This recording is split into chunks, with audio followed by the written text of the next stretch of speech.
കർത്താവെ, നിൻ്റെ ഉന്നതമായ നാമത്തിന് സ്വസ്ഥം ചെയ്യുന്നു. കർത്താവെ, നിൻ്റെ വിശുദ്ധ പൗരോഹിത്യത്തെ മഹത്വപ്പെടുത്തണമേ.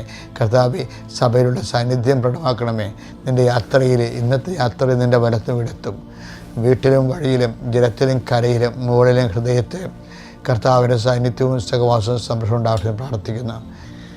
വീട് പണിയുന്നവരുണ്ട്, പെയിൻ്റ് അടിക്കുന്നവരുണ്ട്, അതുപോലെ ഓരോ സാധനങ്ങൾ വരാൻ വേണ്ടി കാത്തിരിക്കുന്നവരുണ്ട്. അങ്ങനെയുള്ള എല്ലാവരുടെയും വർക്കുകളെ നീ ഏറ്റെടുക്കണമെന്ന് പ്രാർത്ഥിക്കുന്നു.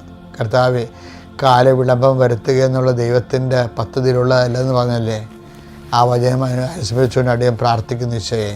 കർത്താവ്, എത്രയും വേഗം ഒരു വിഷയം നടക്കേണ്ട വിഷയങ്ങൾക്ക് ആവശ്യമായ അനുധാരികളെ നീ ഇപ്പോൾ ക്രമീകരിക്കണമെന്ന് പ്രാർത്ഥിക്കുന്ന ഈശോയെ.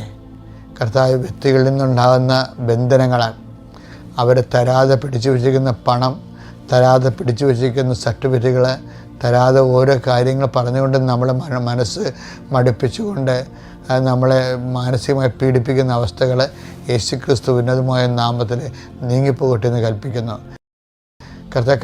കാലാവസ്ഥകൾ പ്രതികൂലമായി വരുന്നുകൊണ്ടിരിക്കുന്ന അവസ്ഥകളിൽ നിൻ്റെ സ്ഥാവര ജംഗമ വസ്തുക്കൾ, നിൻ്റെ ജീവിതത്തിൻ്റെ പ്രതികൂലമായ കാലാവസ്ഥയിൽ കുടുങ്ങിക്കിടക്കുന്ന ജീവിതാവസ്ഥകൾ, അങ്ങനെയെല്ലാം കർത്താവ് ഏറ്റെടുക്കുകയും നിൻ്റെ ജീവിതം സമാധാനപൂർണ്ണമാക്കുകയും ചെയ്യട്ടെന്ന് പ്രാർത്ഥിക്കുന്നു. പിതാവിൻ്റെയും പുത്രൻ്റെയും പരിശുദ്ധാത്മാവിൻ്റെയും നാമത്തിൽ ആമേൻ.